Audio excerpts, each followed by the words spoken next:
Applied behavior analysis. 7 dimensions of ABA.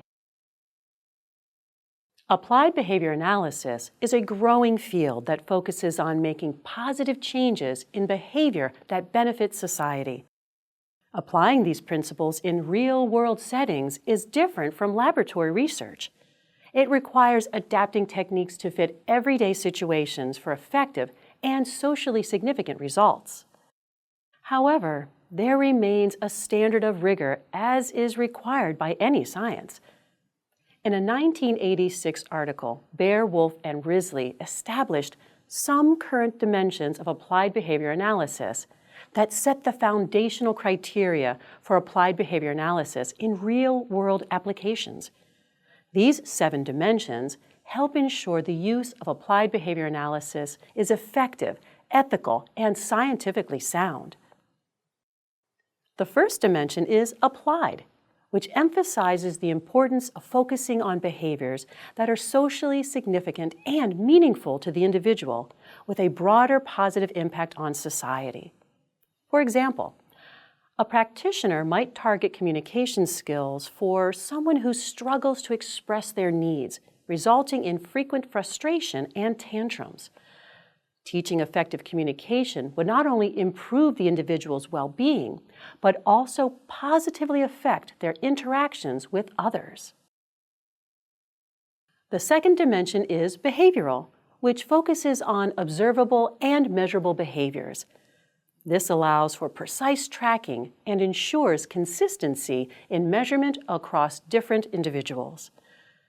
In behavior analysis, we avoid subjective interpretations, as these can vary from person to person.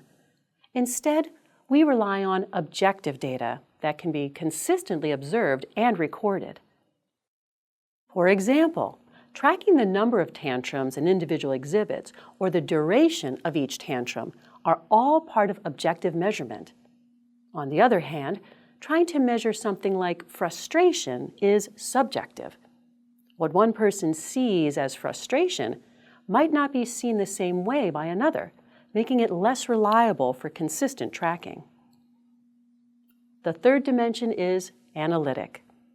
In this dimension, the ABA therapist critically examines the data collected to ensure that behavior change is directly related to the intervention, not influenced by unrelated variables. This analysis helps confirm that the client's response to the treatment is effective.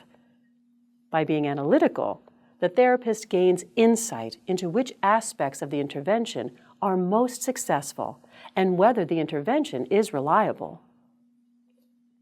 For example, if an individual's tantrums are being tracked and the intervention involves teaching communication strategies, the therapist can analyze the data and confidently determine that the reduction in tantrums is due to the communication skills being taught. The fourth dimension is technological. All procedures in a behavior change program are clearly defined and thoroughly described. They should be outlined in such a way that anyone can follow the protocol easily and implement it as intended. This ensures consistency and reliability across different settings and individuals. For example, a BCBA might create a detailed, step-by-step guide to teaching communication skills, written in a way that allows any caregiver or therapist involved in the case to follow the plan accurately and help the individual make consistent progress. The fifth dimension is conceptually systematic, which ensures that interventions are grounded in established principles of behavior analysis. This alignment with core concepts helps guarantee that the procedures are intentional and accurate, leaving no room for confusion.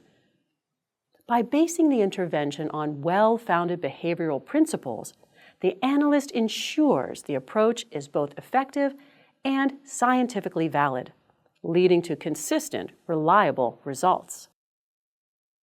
The sixth dimension is effective. This dimension asks whether the intervention produced meaningful change. This isn't just a scientific question, but a practical one. Did the procedure make a real positive difference in the person's life? For example, if the intervention reduced a person's tantrums and improved their communication skills, ultimately enhancing their quality of life, then it's considered effective. The goal is to ensure that the intervention leads to significant, practical, and impactful outcomes. The seventh and final dimension is generality. This focuses on whether behavior changes are maintained over time and across various settings and situations. ABA interventions should be designed to ensure that the positive effects are lasting and broadly applicable. For instance, can an individual who has learned communication skills use them not just in one-on-one sessions, but also at home with family, at school with friends, and in the broader community? This wide-reaching impact highlights the importance of generality in making behavior change meaningful and durable across different contexts.